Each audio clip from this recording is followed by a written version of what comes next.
differentiate maturational, behavioral, and constructivist developmental theories in terms of ages, stages, and individual differences. Maturational theory. In terms of individual differences, it is developed by Dr. Arnold Giselle, an American psychologist and pediatrician. Giselle's maturation theory focused on the physical and mental development of children. He suggested that patterns of development are determined by the individual's heredity. Maturational theory, it stated that the child's growth or development is influenced by two major forces. First, the child is a product of his or her environment, but more fundamentally, Giselle believed that the child's development is directed from within, by the act of the genes, and Giselle called this process as maturation. So in maturational theory, genes and environment play a very important role. Why? Because it genes or environment helps in immediately developing the physical and mental skills of the child. So, in terms of age, the process of maturation does not end in adulthood, but continues during the entire lifespan of a person. The process of aging in adulthood is called senescence, which considered how people develop and or deteriorate starting in early adulthood and ending at death in late adulthood. Maturational theory in terms of stages. According to Giselle, growth can be thought of as a cyclical spiral, and one cycle includes smooth, which is the first stage, and in this stage, these are the characteristics of the children. Loves role-playing, imitating adults such as cooking, hammering, and taking on the phone. The next stage is breakup or sorting out.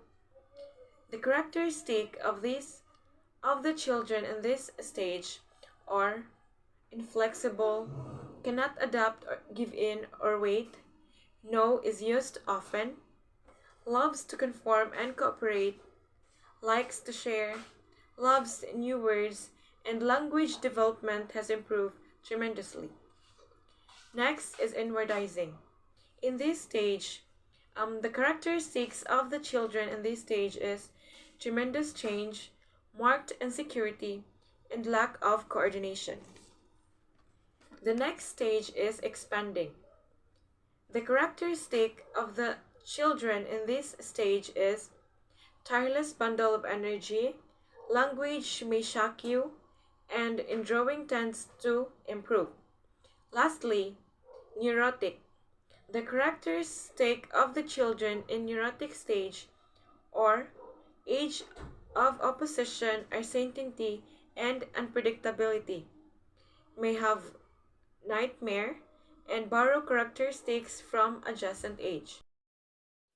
One example of maturational theory in the classroom is the idea that younger children are more likely to learn through concrete experiences, while older children are more likely to learn through abstract concepts.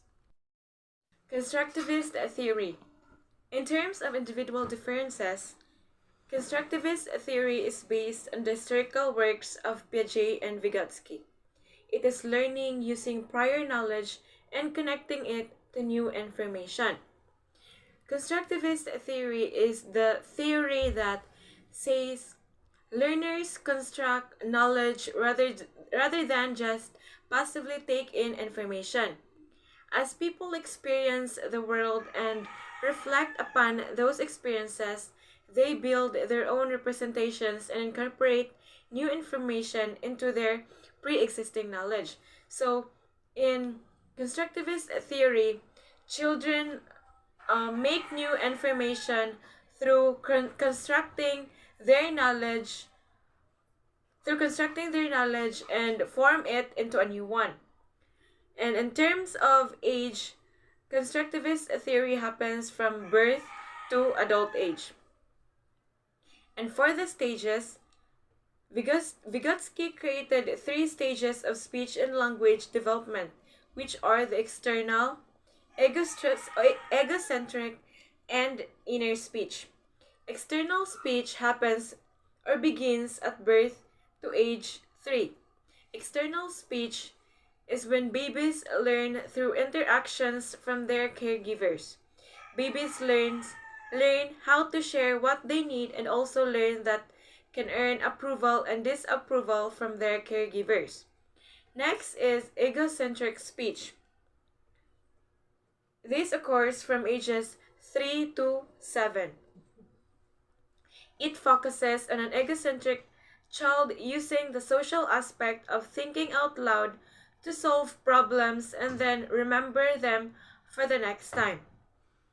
Next is inner speech, which occurs when older children up to adult age. Inner speech can essentially have two modes for speech: an inner conversation where they talk to themselves and a verbal conversation. If Vygotsky has different stages, which includes the external speech, egocentric speech, and internal speech, Jean Piaget has also different stages in cognitive development. And if you do not know Jean Piaget, he is known as one of the first theorists in Constructivism. His theories indicate that humans create knowledge through the interaction between their experiences and ideas. And the first stage by Jean Piaget is the sensory motor stage.